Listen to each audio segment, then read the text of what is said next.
The devil. He can be effective by using different things against us.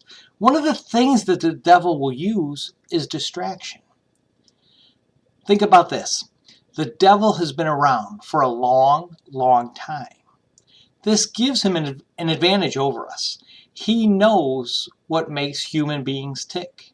He knows how to get to them. And one of his schemes is to distract us from our goals. As many of us are being forced to slow down over the next few weeks, it may help us to see how sometimes we get so busy and sometimes too busy. Can a person get too busy to spend time with God?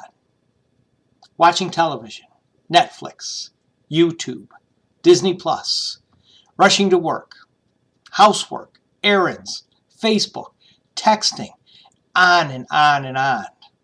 Compare the time that you spend doing those things to the amount of time that you spend with God, praying, studying His Word, or being a doer of His Word. Sometimes distractions can keep us from attending worship or Bible class, or even serving God on a daily basis. When we allow the things of the world to distract us, the devil is getting closer to winning you over to his side. In Matthew 6:25, we read, "Therefore I tell you, do not worry about your life, what you will eat or drink, or about your body, what you will wear. Is not life more than food, and the body more than clothes? Look at the birds of the air. They do not sow or reap or store away in barns, and yet your heavenly Father feeds them. Are you not much more valuable than they? Can any one of you, by worrying, add a single hour to your life? And why do you worry about your clothes? See how the flowers of the field grow. They do not labor or spin. Yet I tell you that not even Solomon in all his splendor was dressed like one of these. If that is how God clothes the grass of the field, which is here today and tomorrow is thrown into the fire, will He not much more clothe you, you of little faith? So do not worry, saying, what shall we eat, or what shall we drink, or what shall we wear? For the pagans run after all these things, and your heavenly Father knows that you need them. But seek first His kingdom and His righteousness, and all these things will be given to you as well. Therefore, do not worry about tomorrow, for tomorrow will worry about itself. Each day has enough trouble of its own. Seek first His kingdom and His righteousness. Again, these are capital H's, so we're supposed to seek God's kingdom and God's righteousness. Don't let all of the worries of life, including this coronavirus, distract you from God. Distraction could open a door where the lion is crouching and ready to pounce on us. Didn't we sign up to be soldiers of Christ? Are you being a good soldier? Are we listening to the commander-in-chief? Do we have our priorities straight?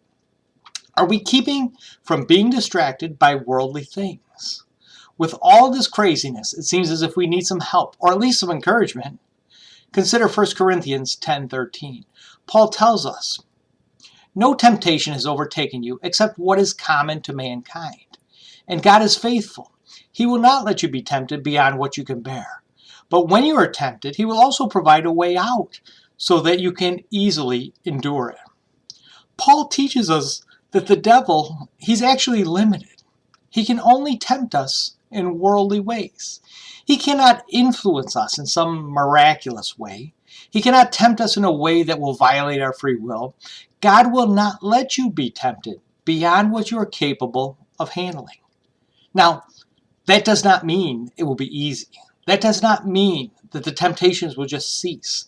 It means that if you look hard enough, God will provide a way of escape. The devil, at the same time, will provide a way of corruption. When Adam and Eve sinned in the garden, their way of escape would have been simply to say, no, to walk away. But the devil provided them a way as well. The devil gave them an excuse. He told them that it would be good to have knowledge of good and evil, that they would be like God. If you don't want to assemble or fellowship, certainly the devil can provide you with a multitude of excuses. If we don't want the devil to win us over, we must not let him distract us from our goal. And what is our goal? Our goal is reaching heaven and spending eternity with God. In Hebrews 12, Verses 1 through 3, I read this. Therefore, since we are surrounded by such a great cloud of witnesses, let us throw off everything that hinders and the sin that so easily entangles, and let us run with perseverance the race marked out for us, fixing our eyes on Jesus, the pioneer and perfecter of our faith. For the joy set before him, he endured the cross, scorning its shame, and sat down at the right hand of the throne of God. Consider him who endured such opposition from sinners, so that you will not grow weary and lose heart. We must stay focused on Jesus and seeking his kingdom in order to keep the devil at bay.